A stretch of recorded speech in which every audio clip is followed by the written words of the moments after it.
वाणी श्री गुरु रामदास जी महाराज चौथी पातशाही की कल्याण महला चौथा।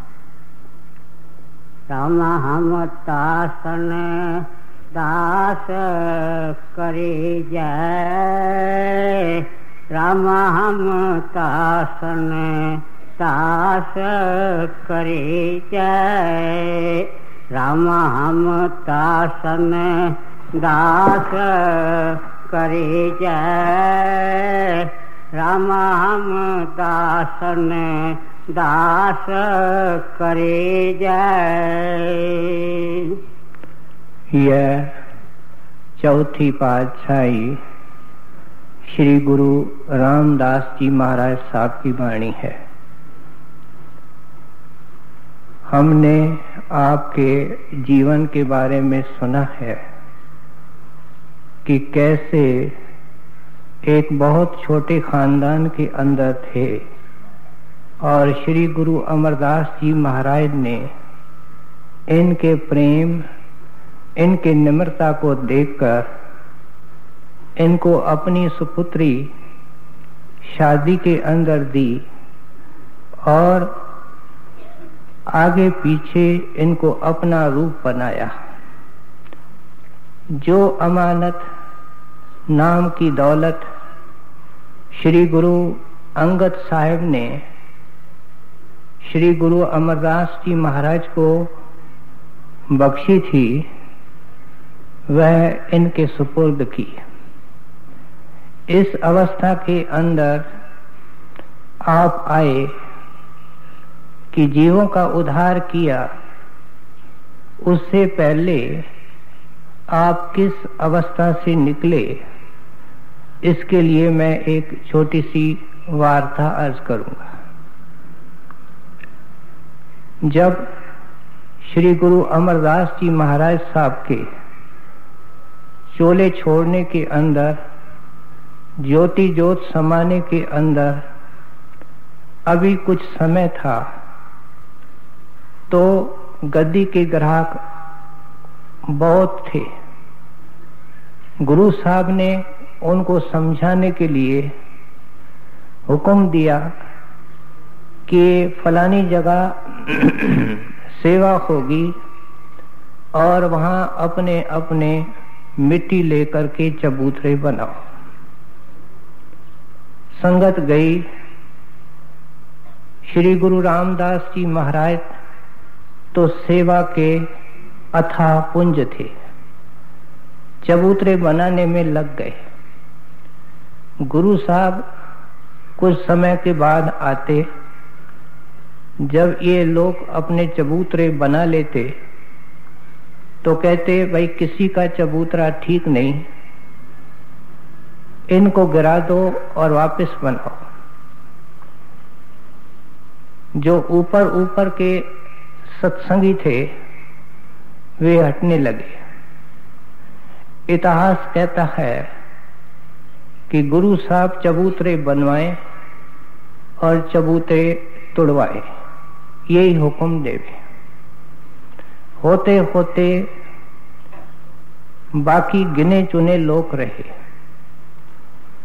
इतिहास कहता है कि जब 70 बार चबूतरे बनाए गए और गिरवाए गए, श्री गुरु रामदास जी महाराज ने 70 बार बनवाए और 70 बार गुरु के हुक्म से गिरा दिए। तो सत्संगी आकर के गुरु रामदास जी महाराज को कहने लगे, भाई गुरु साहब की उम्र कितनी है? हम जानते हैं कि काफी वृद्ध अवस्था में तो अपने गुरु के सेवा में आए थे। उसके बाद फिर इन्होंने गुरु गद्दी का काम संभाला। उस वक़्त इनकी उम्र 90 साल से ऊपर थी। भाई आम तौर पे इस उम्र में अकल काम नहीं करती। जब आपने ये लफ्ज सुने तो आपके आंखों में आंसू आए और फरमाने लगे कि अगर गुरु की अकल कायम नहीं तो संसार में किसी की भी होश कायम नहीं, क्योंकि दुनिया के लोगों ने तो माया का नशा पिया है। गुरु मालिक से एक मेक होता है। मेरे दिल का हाल तो ये है कि अगर मेरे गुरुदेव श्री गुरु अमरदास जी महाराज साहब सारी जिंदगी मेरे से ये मिट्टी के चबूतरे बनवाएंगे और गिराने का हुक्म देंगे, मैं इसको ही सब कुछ समझ करके करूंगा। गुरु साहब ने देखना था कि जिस हृदय के अंदर इतनी बड़ी नाम की दौलत रखनी है, वह हृदय भी उतना विशाल और इतना मजबूत होना चाहिए। फिर हम ये जानते हैं कि इन्होंने अपने गुरुदेव की और साथ संगत की सेवा की और गुरुदेव जाते वक्त इनको अपना काम दे के गए। इन्होंने गुरगद्दी को 7 साल तक सजाया। इनके गद्दी काल की विशेषता ये थी कि बहुत सारे सन्यासी, बहुत सारे योगी, जिनको आमतौर पे हठ और अहंकार होता है, उन्होंने आपकी महानता को समझकर आपकी शरण ली और सिक्खी और संगत का काफी विस्तार हुआ। जाते वक्त हम लोगों के लिए ये सुंदर कल्याणकारी वाणी छोड़ के गए हैं। अब आम आदमी की हालत ये है कि हर एक इंसान मजबूर है और मजबूरी के कारण प्रार्थना करता है, मालिक से मांगता है, लेकिन आज तक इस मूर्ख इंसान ने परमात्मा से दुनिया की चीजें मांगी। इसने परमात्मा से परमात्मा नहीं मांगा। इसलिए गुरु साहब इस शब्द के अंदर पहली कड़ी के अंदर ही हमको अरदास क्या करनी है ये सिखा रहे हैं।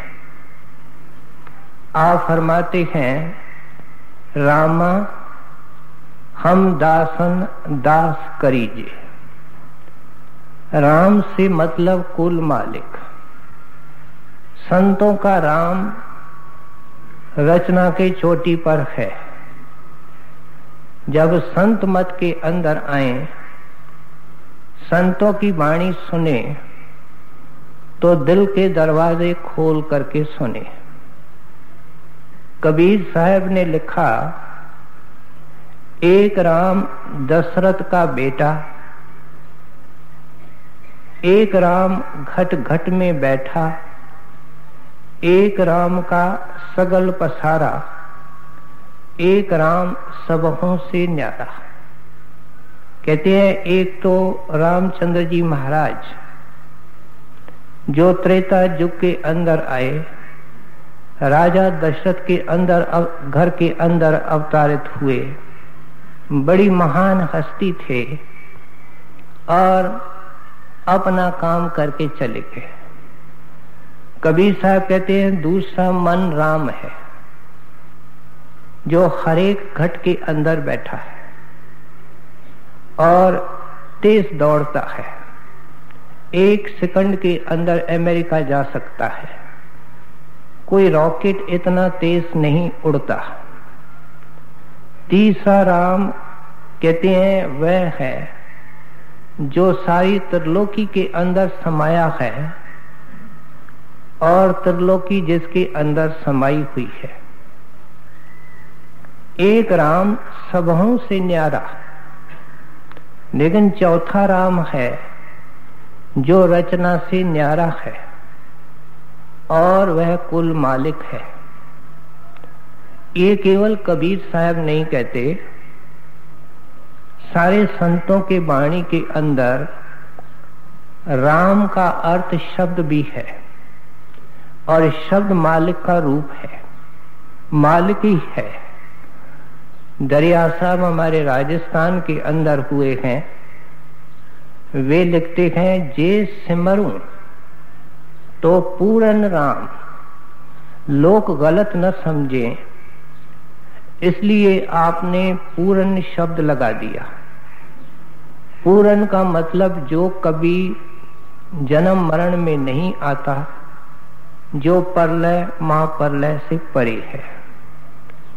कबीर साहब एक और जगह लिखते हैं, कबीर हमरा गोविंद, चौथे पद में जाकी जंद। कहते हैं त्रिलोकी से परे चौथा पद है, वह निश्चल पद है, वह अटल पद है। कहते हैं हम उस गोविंद की आराधना करते हैं, उस राम की आराधना करते हैं। अर्थ क्या हुआ कि आत्मा की पूजा के लिए सिर्फ परमात्मा है, जो कुल मालिक है, जो रचना के चोटी पर है, उसका इष्ट संतों ने रखा और वाणी के द्वारा हमको रखने की हिदायत की, क्योंकि उसके नीचे सब तब्दीली के अंदर है, सब गिरावट के अंदर है, कह सकते हैं जन्म मरण के अंदर है। अरदास करते हैं उस कुल मालिक को, रामा हम दासन दास करीजिए।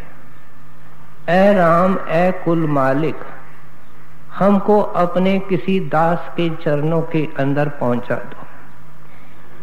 अगर हमारे अख्तियार होता कि ऐसे दास के चरणों में जाते तो आज दुनिया के अंदर मौजूद नहीं होते। किरत कर्म के बिछड़े कर कृपा मेलो राम। गुरबाणी कितना साफ कहती है कि हमने अपने अकल बुद्धि से यत्न किया, साधुओं महात्माओं की संगत की, लेकिन हमने आपके सच्चे साधु की, दास की संगत नहीं की। कर कृपा मेलो राम, आप हमारा मिलाप उस राम से कराते हैं। उस राम से मिलाप कैसे होगा ये बता रहे हैं कि हमको उनके सच्चे दास के साथ मिलाप करा दे। मैं बार बार बेनती करता हूं कि आज तक किसी महात्मा ने जिंदगी के अंदर या अपने वाणी के अंदर अपने आप को साधु महात्मा नहीं कहा। हर एक महात्मा ने अपने को दास कहा है। दादू साहब की वाणी पढ़ो, मांगे दादू दास। पलटू साहब की वाणी पढ़ो, पलटू दास बार बार कहते हैं। कबीर साहब की वाणी पढ़ते हैं, कबीर दास कहते हैं। ये सच्चे दास थे, ये सच्चे सेवक थे। कबीर साहब ने जब लिखा राम कबीरा एक भय हैं, कोई न सके पहचानी, ये राम का दास होता है जो सब कुछ दे करके उस राम का रूप हो जाता है। गुरबाणी के अंदर आया, हर का सेवक सो हर जेहा, वेद न जानो मानुष देखा। कहते हैं जब तक वो मनुष्य देह के अंदर है, तेरे को मनुष्य नजर आता है, लेकिन हर का सेवक सो हर जेहा। उसके अंदर और परमात्मा के अंदर कोई फर्क नहीं होता। बाइबल के अंदर क्राइस्ट ने लिखा आई एंड फादर आर वन, ये नहीं कहते हैं कि मैं पिता का रूप बनने वाला हूं। वे कहते हैं मेरे और पिता में कोई फर्क नहीं है। कैसे इस हालत के अंदर क्राइस्ट गए, इसके लिए आप लिखते हैं, father all that is mine is thine. ऐ परम पिता, जो कुछ मेरा है वो आपका है, मैंने सब कुछ आपके हवाले किया है। और उस मालिक ने क्या किया है, आगे लिखते हैं, all that is thine is mine. अब जो कुछ आपका है वह मेरा है।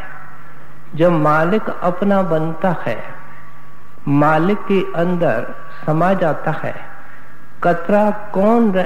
कतरा रहना पसंद करेगा? कतरा सागर के अंदर लीन होकर के फिर कतरे की एग्जिस्टेंस खत्म हो जाती है। इसलिए कहते हैं, ऐसे राम के प्यारे के पास मुझे पहुंचा जिसने सब कुछ आपके हवाले किया और आपका बन गया, आपका रूप बन गया। कबीर साहब ने वाणी के अंदर लिखा, पहले दाता शिष्य बया।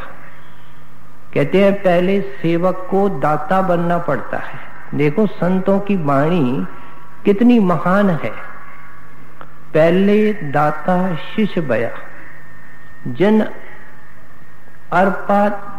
तन मन अर्पा शीस।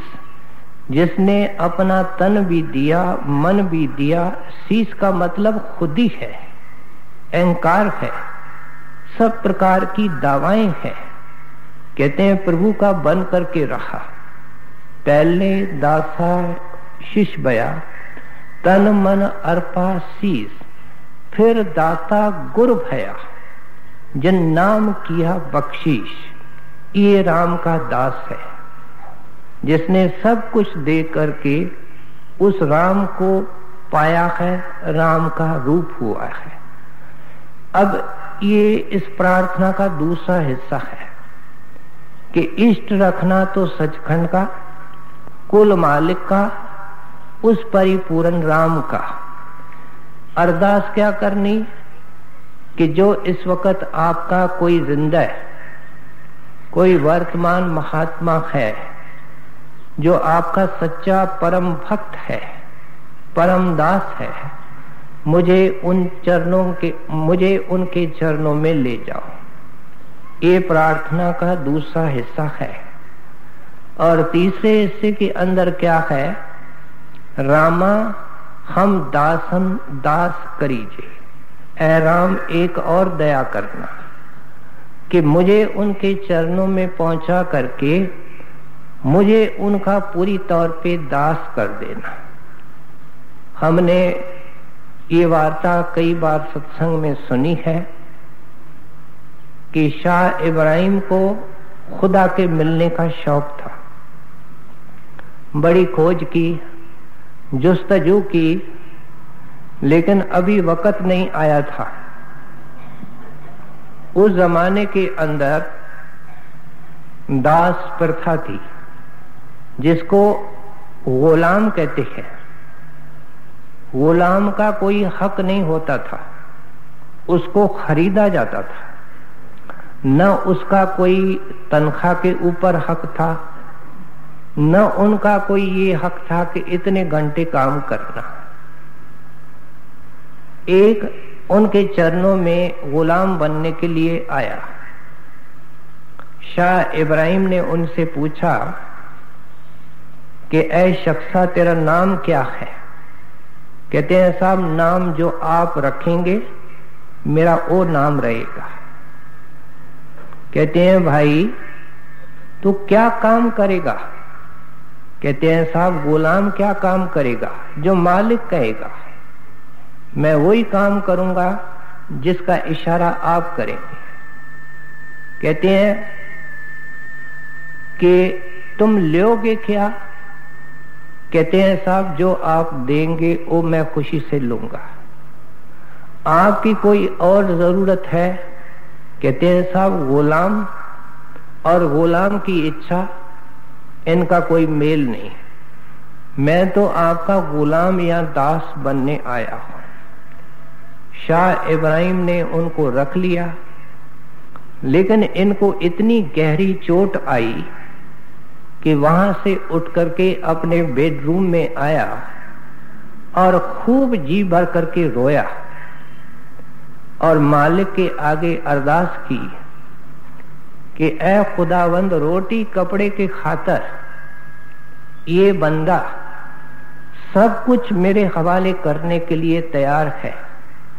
तूने मुझे बादशाह बनाया, मेरे मन की ये अवस्था नहीं बनी जो ये संसारी पदार्थों के लिए गुलाम ने अपने मन की अवस्था बनाई है। कहते हैं ऐसी अवस्था में ऐ मालिक मुझे रखना जब उस संत के दास के पास पहुंचा हो। मेरी कोई मांग नहीं हो, मेरी यही अरदास हो कि मुझे अपने दासों का दास बना लो। बड़े महाराज जी ने कुछ चंद किताबें उर्दू के अंदर, पंजाबी के अंदर लिखी। उनकी भूमिका के नीचे अपना नाम लिखा, लेकिन नाम के ऊपर 3 अक्षर लिखे, दासों का दास। मौजूदा महाराज साहब ने परमार्थी पत्रों की भूमिका लिखी है, उनको पढ़ के देखो। अपना नाम नीचे लिखते हैं दासों का दास। सो ये सच्चे महात्मा ही दासों के दास होते हैं। दास कौन था? श्री गुरु अमरदास जी महाराज। उस राम ने इनको इनके चरणों के अंदर पहुंचा दिया और उस राम के दास ने इसको दासों का दास बना लिया। सब कुछ पा करके सिखाते हैं कि ऐ बंदा, तेरी झोली खाली है, तुमने इस झोली के अंदर हमेशा लेने की कोशिश की है, लेकिन वो मतलब की चीज नहीं। अब मैं तेरे को सिखा रहा हूं कि मेरी इस वाणी को सुनकर तुम उस मालिक से मालिक मांगो। मालिक का प्यारा वर्तमान मौजूद है, कोई भक्त और दास मांगो। और जब उनके पास वो पहुंचा दे तो उनको कहो कि जैसे आपको राम ने दास बना दिया है, मुझे भी आप अपने चरणों के अंदर रख करके अपना और राम का दास बना लीजिए। जिंदगी के अंदर ये हमारी प्रार्थना कैसे पूरी हो सकती है? क्या हम दासों के दास कैसे हो सकते हैं? इसलिए गुरु साहब को आगे सुने।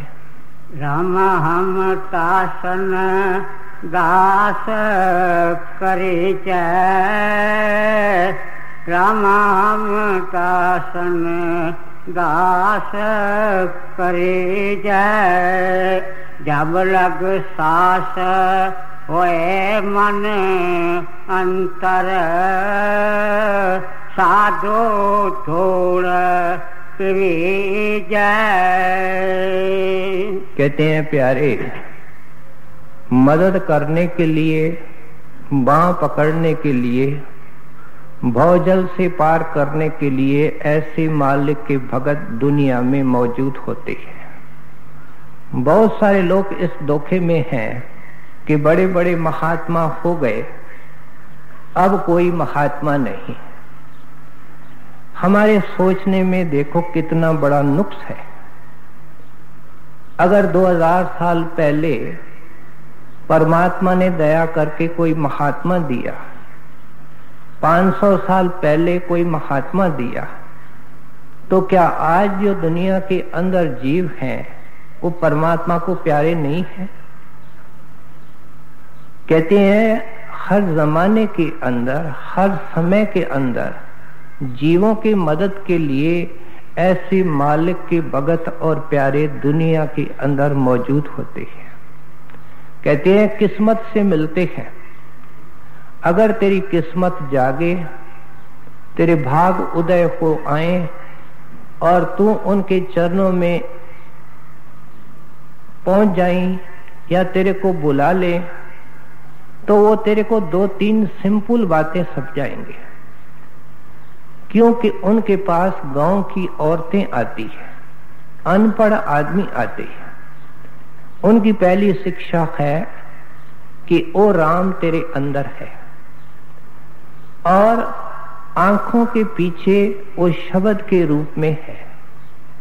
मैं तेरे को सिमरन का तरीका देता हूं, तो दुनिया का जो सिमरन बार बार करता है, जिसके कारण तू दुनिया के अंदर आता है, ये सिमरन धीरे धीरे कट जाएगा।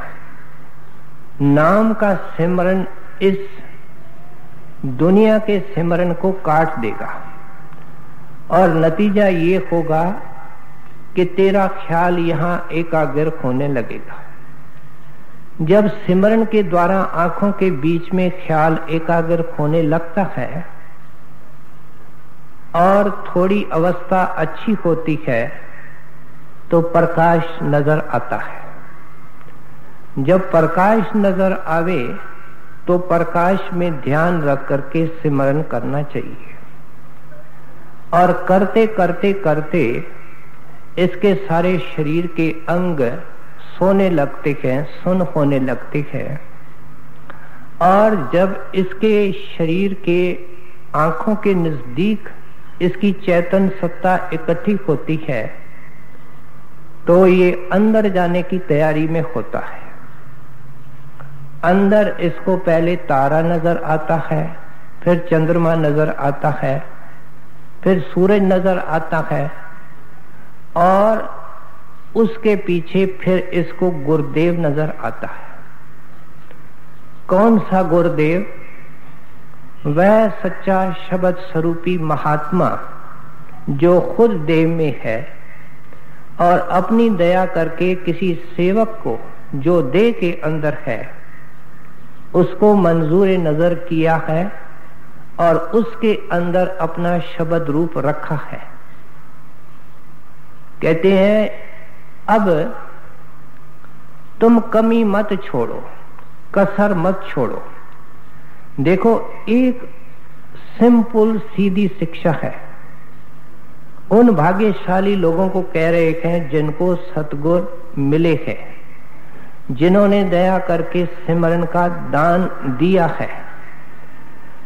उनको क्या कहते हैं? जब लग सांस होए मन अंतर। कहते हैं जब तक तेरा शरीर गर्म है, तेरा खून गर्म है, श्वास आते जाते हैं, कहते हैं श्वासों की ही बाजी लगानी है। हमारी पूंजी श्वास है। पूंजी किस लिए होती है? कि उसके द्वारा कमाया जाए, उसको बढ़ाया जाए। कहते हैं ये पूंजी बढ़ती कैसे है? जब नाम की कमाई करती है। वो जो बढ़ना है उसको वाणी के अंदर लाहा लिखा है, लाभ लिखा है, मुनाफा लिखा है। कहते हैं आम दुनिया का आदमी जब जब दुनिया में आता है, लाहा तो एक किनारे, वो मूल को गंवा करके, कैपिटल को गंवा करके चला जाता है। कहते हैं अब तेरे को मौका फिर मिला है, तेरे को राम का दास क्या संत मिला, तेरे ऊपर दया करके तेरे को नाम का भेद दिया। कहते हैं अब तो श्वास श्वास में नाम की कमाई कर, इधर उधर देखने की कोशिश न कर। जिसके घर के अंदर हीरों की खान है, वह फिर भी आवारे बच्चों से गलियों में घूमे तो उसके तकदीर पर अफसोस आता है।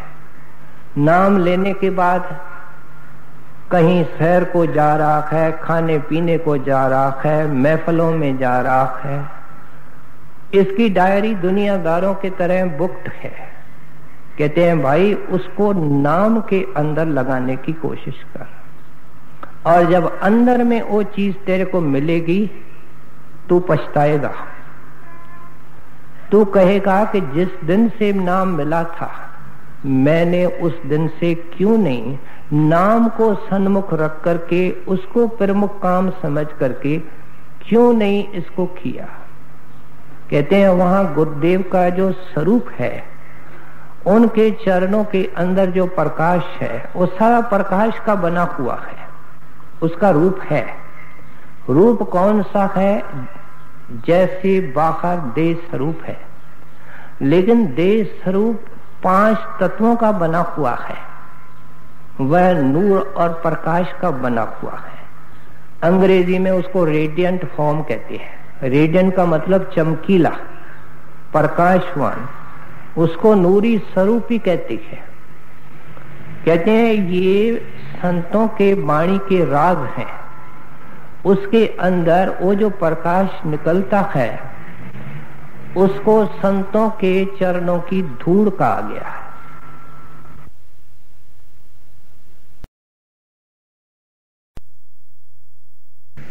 उसको संतों के चरणों की धूड़ कहा गया है। बाहर मुखी क्रियाओं से संत हमेशा निकालते हैं। जहां से संत निकले उनके चरणों की मिट्टी लेना, ये फिर भी एक कर्म कांड है, क्योंकि वो कहते हैं कि जो कुछ है वो यहाँ है। एक सत्संगी दफ्तर में आया और लंबा पड़ करके जमीन पर माथा टेक करके पड़ा रहा। महाराज जी ने उसको आवाज दे करके कहा कि बेटा, चीज तो तेरे अंदर है, जमीन से क्या निकालने की कोशिश कर रहे हो? जो चीज है वो तेरे अंदर है।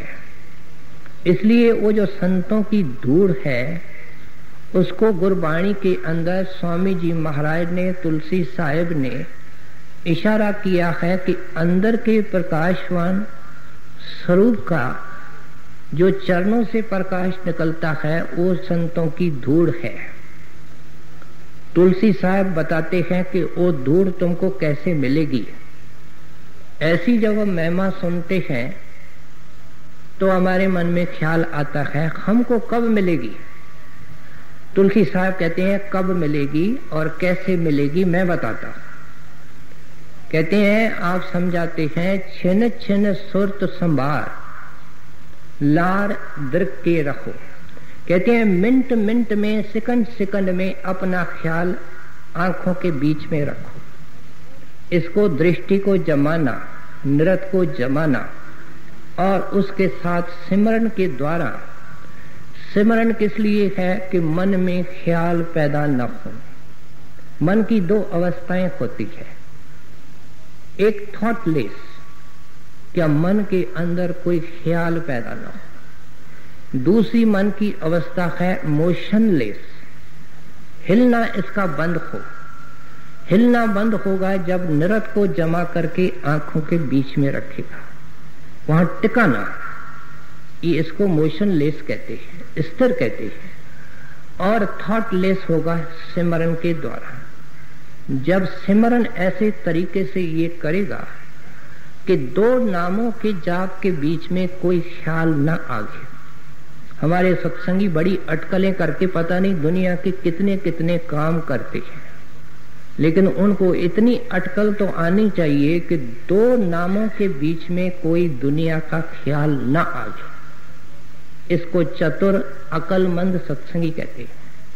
कहते हैं भाई जब करोगे तो तुमको ये चीज मिलेगी जो तुम कहते हो कि कब मिलेगी। छिन छिन सुरत संभार लार्ग दृक के रखो, तन मन दर्पण मांझ साज सुरत से गहो। कहते हैं तुम जब ये करेगा नहीं होगा। क्यों? कि तुम्हारा तन भी मैला है, मन भी मैला है। इस तन के अंदर बैठ करके सत्संगी हम लोग झूठ बोलते हैं, निंदा करते हैं। इस तन के अंदर बैठ करके हम रिश्वत लेते हैं। इस तन के अंदर बैठ करके बुरी बुरी निगाह से देखते हैं, पराये धन को देखते हैं, पराई शक्लें देखते हैं।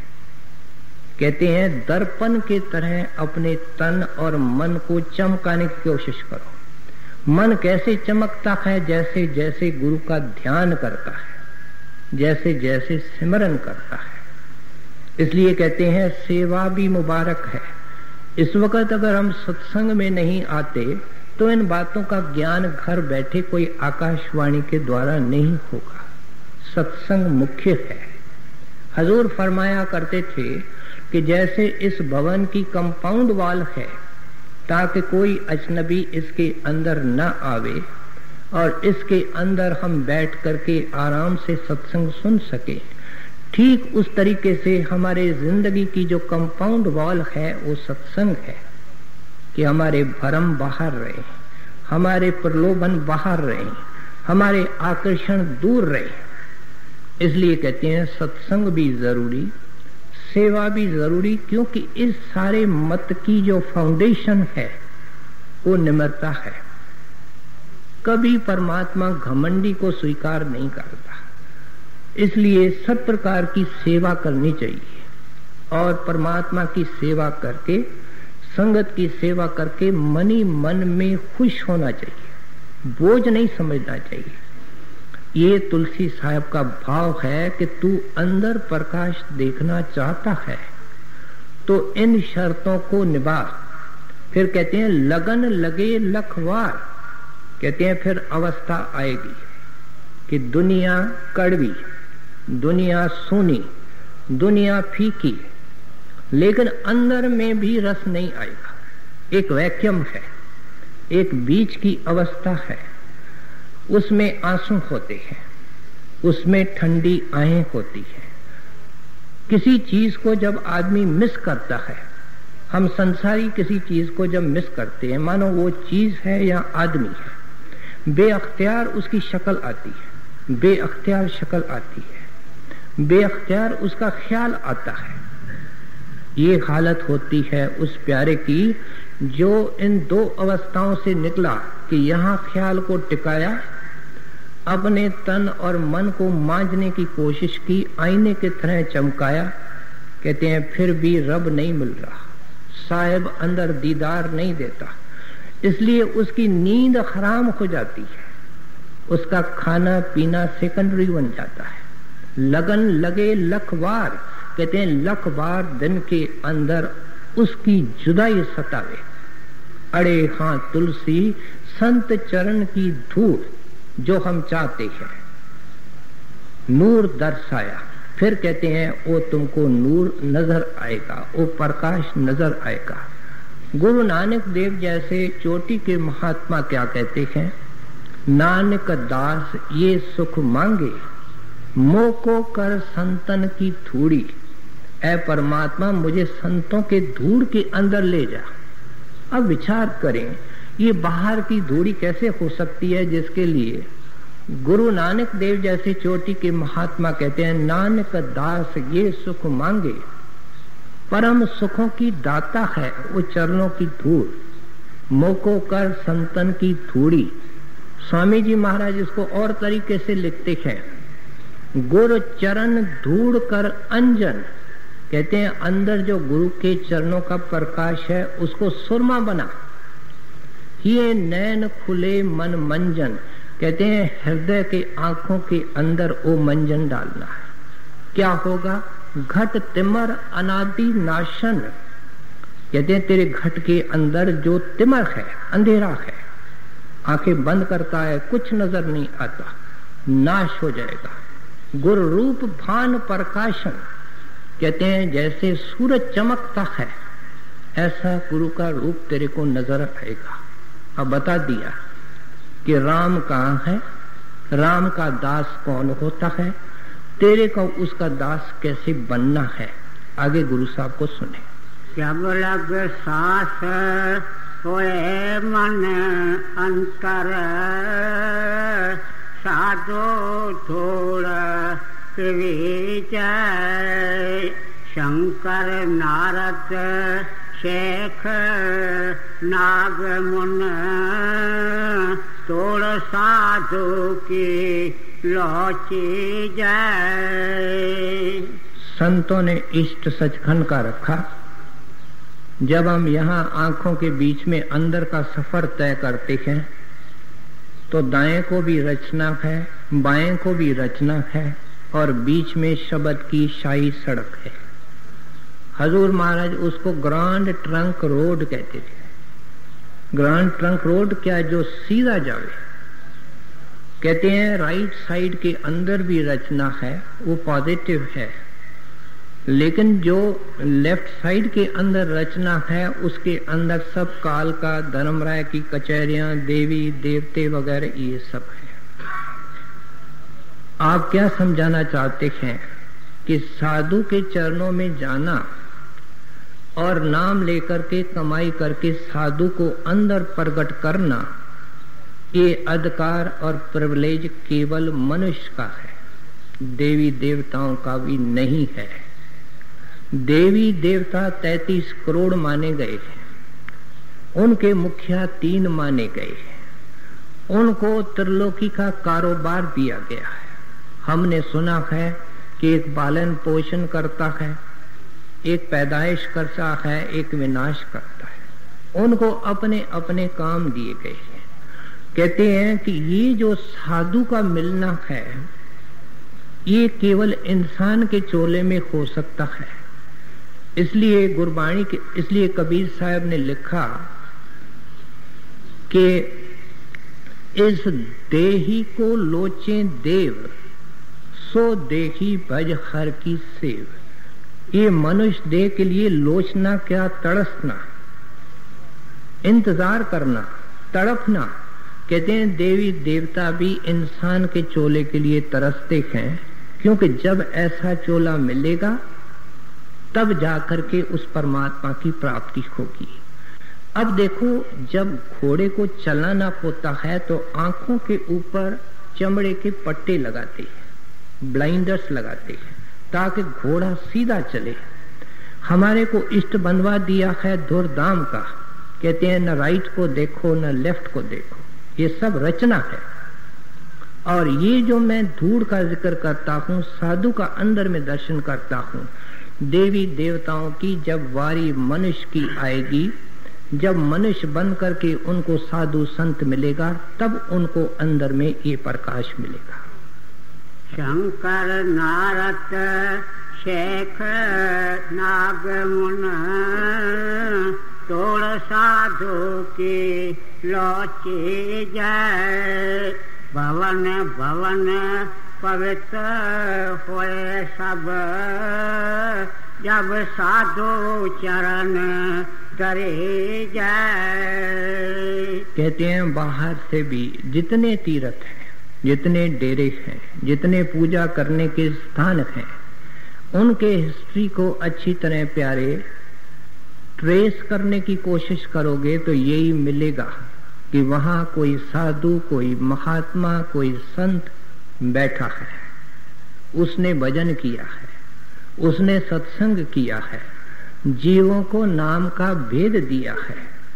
आप देखें, गंगा 1400 मील लंबी है, हिमालय के पर्वत से निकलती है और बहती बहती बंगाल के खाड़ी के अंदर जाकर के प्रवेश करती है। लेकिन उसके किनारे पर कुछ 4-5 शहर हैं जिनको तीर्थ माना जाता है। बाकी शहरों को क्यों नहीं माना जाता? गंगा वही है, पानी वही है, लेकिन गया की विशेषता क्यों, हरिद्वार की विशेषता क्यों? क्योंकि वहां साधु महात्माओं ने बैठ करके सत्संग किया, जीवों को नाम का भेद दिया। ये हम लोग हैं जो लकीर के फकीर हैं, उस असली साधु महात्मा की खोज तो नहीं करते, उसको एक तमाशे का रूप देते हैं, मेले का रूप देते हैं। ये उनका दोष नहीं है, ये हमारे सोचने के अंदर नुक्स है। उनका दोष नहीं है, ये हमारे सोचने के अंदर नुक्स है। कहते हैं जहां भी साधु बैठे वहां रूहानी महफल लगती है। हमें अगर आप दुनिया की हिस्ट्री देखेंगे तो दुनिया के अंदर महात्मा एक आता है जो आकर के महात्माओं की लाइन शुरू करता है। जिन महात्माओं की ये वाणी हम सुन रहे हैं, इस लाइन के अंदर 10 महात्मा हुए। कबीर साहब के लाइन के अंदर कुछ महात्मा हुए। इस तरीके से दादू साहब राजस्थान में आए, उनके कुछ महात्मा हुए। लेकिन वो लाइन जब खत्म हो जाती है तो फिर क्या होता है, महात्मा किसी और जगह प्रकट होकर के फिर वो नाम का प्रवाह जारी करते हैं। लेकिन गुरु साहब के कहने का मतलब ये है, कि रूहानी महफल तब तक है जब तक महात्मा है। जब तक महात्मा है तब तक रूहानी फैज, रूहानी लाभ पहुंच सकता है। इस गलत फहमी से निकालना चाहते हैं कि अगर महात्मा नहीं है, उसका डेरा है, उसका स्थान है, ठीक है, वो पवित्र है। हमारे पुराणों के अंदर लिखा हुआ है कि एक दिन जंगल से, उद्यान से शिव जी और पार्वती जा रहे थे, तो एक जगह शिव जी अचानक खड़े हो गए, उनकी आंखों में आंसू आ गए। पार्वती कहने लगी, भोलानाथ, यहाँ सुनसान सी जगह है, कोई आदमी नजर नहीं आता, आप खड़े हो गए, आप वियोग के अंदर आ गए। कहने लगे, पार्वती तेरे को वो ज्ञान चक्षु नहीं, ये वो जमीन है जिसके ऊपर एक कमाई वाला संत बैठ के गया है, इतने सैकड़ों हजारों साल पहले। मेरा दिल नहीं करता कि ऐसी जमीन के का मैं उल्लंघन करूं, मैं इसको बेअदबी मानता हूं, और मेरे ऐसे भाग नहीं थे कि उस वक्त मैं इनके दर्शन कर सकता। हम अपने ग्रंथों को, वेदों, शास्त्रों को अच्छी तरह पढ़ने की कोशिश करें। कहते हैं महात्म तो उस महात्मा का है, लेकिन वो स्थान भी पुनीत हो जाते हैं क्योंकि महात्माओं ने वहां बैठ करके नाम का प्रचार किया है, जीवों को सद्बुद्धि दी है। भवन भवन पवित्र होए सब, जय साधु चरण दरे जय, सज लाज अहंकार सब तजिए, मिल साधु संग रहे जय। इन महात्माओं को पता है कि जब साधु की तलाश करते हैं तो कौन सी रुकावटें आती हैं। कहते हैं पदवी की रुकावट आती है, और जिस जमाने के अंदर ये कबीर साहब या ये महात्मा हुए हैं 400 साल पहले, उस वक्त खास करके जात पात की बहुत बड़ी रुकावट थी। आज जमाना कुछ और है, विचारों की आजादी है, पिता का गुरु अलग है, बेटे का गुरु अलग है, एक का गुरु एक कोने में है, दूसरे का गुरु दूसरे कोने में है। पिछले जमाने में ये कल्पना करना भी एक नामुमकिन सी चीज थी। कहते हैं जब साधु के पास जाओ तो बेटा उसकी जात न देखो, उसका इल्म न देखो, उसके अंदर जो चमकता हुआ नाम का सूरज है उसके ऊपर आंख रखो। कहते हैं अहंकार को किनारे रखो, पैसे का अहंकार, जोबन का अहंकार, पदवी का अहंकार और कुल का अहंकार। तुलसी साहिब वाणी के अंदर लिखा, नीच नीच सब तर गए, संत चरण लिवलीन, जाति के अवमान से डूबे बहुत कुलीन। कहते हैं जो कुलीन लोग होते हैं, जिनको जाति का अवमान होता है, उनके रास्ते में ये ऐसी जबरदस्त रुकावट है कि वो संतों से लाभ उठा नहीं सकते। दूसरी तरफ कौन उठाते हैं? नीच नीच सब तर गए। कहते हैं छोटे जात वाले होते हैं, दीन बन करके संतों से लाभ उठाते हैं।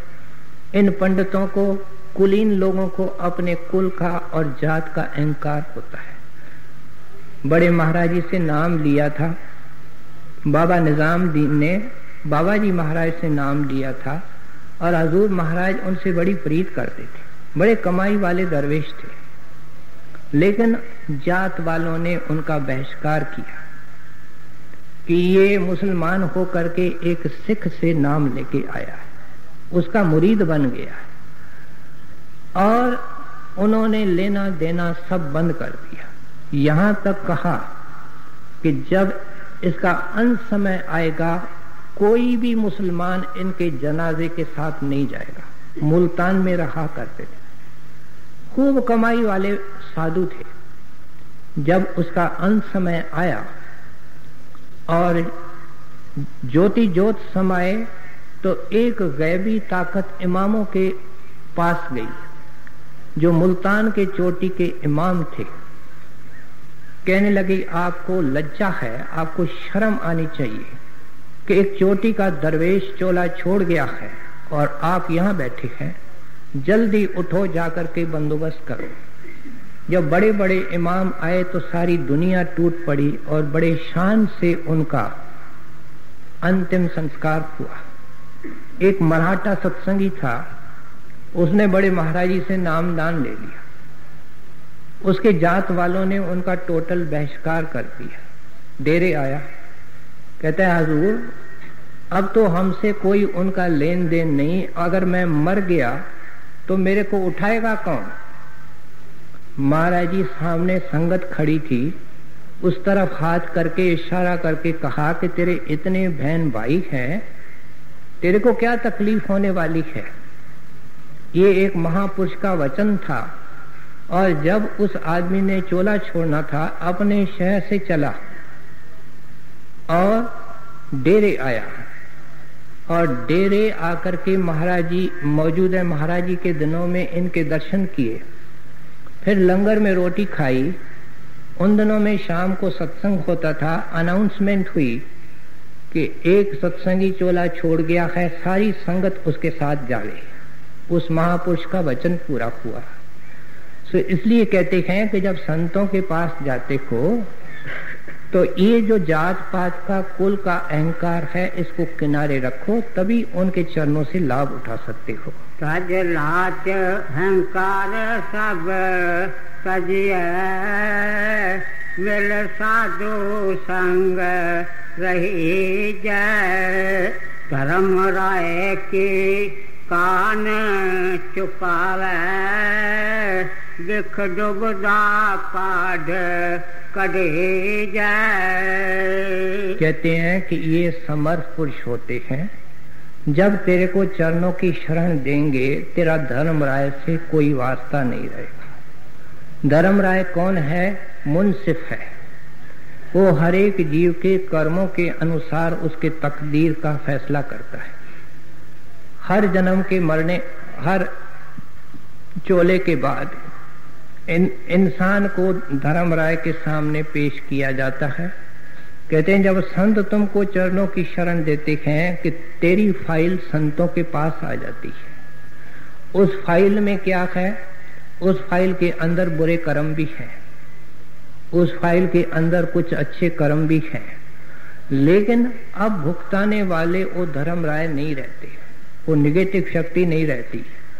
कहते हैं महात्मा अपने सेवकों को दया से, प्रेम से वो कर्म भुगताते हैं और हिदायत करते हैं आगे के लिए कोई कर्म न करो ताकि तेरे को दुनिया के अंदर आना पड़े। मोटा कर्म तो सत्संग में सुनते हैं कि नहीं करने, और झीने कर्म नाम के कमाई से बनते नहीं है, और ये जीव आजाद होकर के बाइज्जत अपने घर को जाता है। सो इसलिए कहते हैं कि नाम मिलने के बाद अगर तुम संतों के असूलों पर रहोगे, उनके वचन के अंदर रहोगे, तो फिर कहते हैं तेरा निगेटिव शक्ति से, जन्म मरण से, नरकों से कोई वास्ता नहीं रहेगा। धर्म राय के कान चुकावे, दिख डुबदा काढ़ कढ़े जाए। भरम सुखे बो उब सुख कहिए, मिल साधु संग हरे जाए। हर तरीके से समझाते हैं कि तुम ये फिक्र न करो कि तुमने कितने कर्म किए हैं, कितने पाप किए। तुम नेक हो या बद हो इसकी चिंता न करो। सच्चा प्यार लेकर के, सच्ची निम्रता लेकर के और सच्चा ख्याल लेकर के संतों के पास जाओ। कहते हैं जन्मों जन्मों के तुम सूखे हो।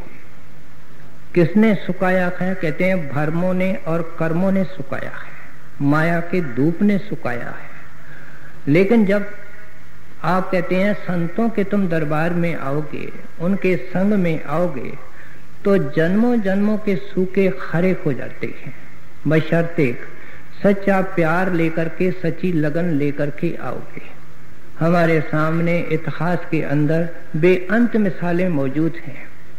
हम जानते हैं वाल्मीकि डाकू था, कोडा राक्षस था, सजन ठग था, विधिचंद चोर था, अजामेल पापी था, गनका वैश्या थी, लेकिन उनको साधु मिला और उनके जिंदगी के अंदर क्रांति आई। उन्होंने साधुओं के चरणों की शरण प्रेम से ली और उन्होंने उनके पापों को धो डाला और जिंदगी के अंदर महान बना दिया। कहते हैं ये उदाहरण आज भी हो रहे हैं। बड़े महाराज जी के कई सत्संगी थे जिनसे लोग नफरत करते थे, बल्कि ये तो आम सत्संगी का इतिहास है। अनेक सत्संगी शराब पीते थे। कुछ लोग तो इतना शराब पिए कि नालियों में रात को गिर जाएं। जब रहमत हो गई, सत्संग मिला, दया हुई, वही लोग छत के ऊपर रात को 3 बजे उठ करके भजन करें, पड़ोसी देख करके कहें धन इनके गुरु है, धन इनके महात्मा है। ये वही तो आदमी थे जो झूठ बोलते थे, शराब पीते थे, नालियों में गिरते थे। कहते हैं ये कौन है? ये सूखे हुए हैं, लेकिन सच्चे साधु के पास जब जाते हैं वो इनको खड़ा कर देते हैं।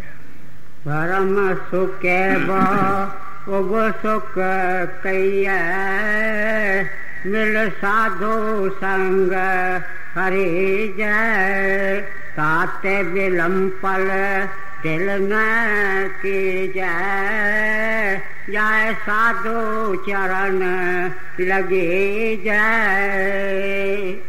राम नाम कीर्तन रतन वथ, हर साधु पास रखे जय। जो बचन गुर सत सत कर मान, तिस आगे काढ़ धरे जय। कहते हैं संतों के पास शांति के, सुख के खजाने होते हैं। इसको नाम का खजाना कहते हैं। उस नाम का कोई नमूना संसार में नहीं है।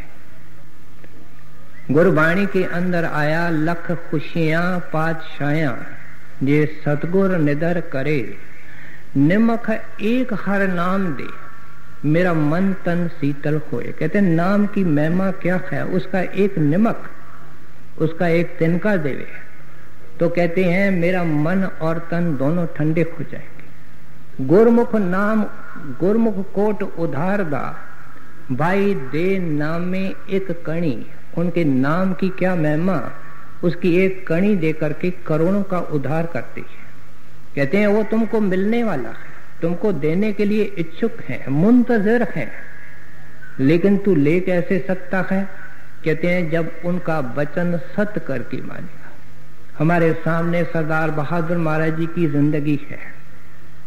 जब नाम मिला उनकी सारी जिंदगी बदल गई। उनके वस्त्र बदल गए, उनके खाने पीने का तरीका बदल गया, उनका व्यवहार बदल गया, बोलना बदल गया, एकांत से भी हो गए। और इसको कहते हैं वचन के अंदर रहना। जो गुरु के लिए, गुरु का वचन अटल है कि दुनिया के चमक दमक से बचो, श्वास श्वास में नाम की कमाई करो। लेकिन अगर बाहर से भी कोई वचन करें तो भी उनके अंदर रहते हैं। हमने डेरे की किताबों में पढ़ा है कि जब बड़े महाराज जी ने जीवों के कर्म उठाए पाकिस्तान के वक़्त, तो अमृतसर गए और डेरे में हुक्म दे करके गए कि जितने डिपार्टमेंट्स के सेवादार हैं सब यहाँ रहें और सेवा करें और कोई मेरे पास अमृतसर ना आवे। लेकिन कोई न कोई बहाना करके सब उनके पास धीरे धीरे चले गए। जब मौजूद है महाराज जी अपने खेतों से डेरे में आए, देखते हैं एक सरदार बहादुर महाराज जी वहां बैठे। कहने लगे आप नहीं गए? तो आपने फरमाया मुझे हुक्म है यहाँ रह करके सेवा करो, इसलिए मैं यहाँ हूँ। मौजूद है महाराज जी ने जाकर के बड़े महाराज जी को कहा, महाराज जी सारे यहाँ फिर रहे हैं, एक वो आपका भगत वहां दर्शन के लिए बिलक रहा है, बड़े महाराज जी को बहुत पिंच हुआ, कहने लगे तुम जाकर के आप जाकर के उनको ले आओ। तो मौजूद है महाराज साहब ने कहा मेरे कहने पर नहीं आएंगे, मुझे कुछ लिखवा के दीजिए, मैं उनको दिखाऊं फिर वो आएंगे। महाराज ने उनको राय साहब से कुछ लिखवा के दिया, फिर आए और बड़े महाराज ने क्या बाहर से भी प्यार दिया, इसका जिक्र डेरे की किताबों में है। कहते हैं ये वस्तु, ये दौलत, ये रतन, नाम का खजाना उनको मिलता है जो गुरु के वचन को एक पत्थर की लकीर समझते हैं। नानक राम राम राम राम ते गत की जय, नानक राम राम राम ते गत की जय। सतगुरु मिले तो नाम दृढ़ाए, राम नाम रले मिली जय।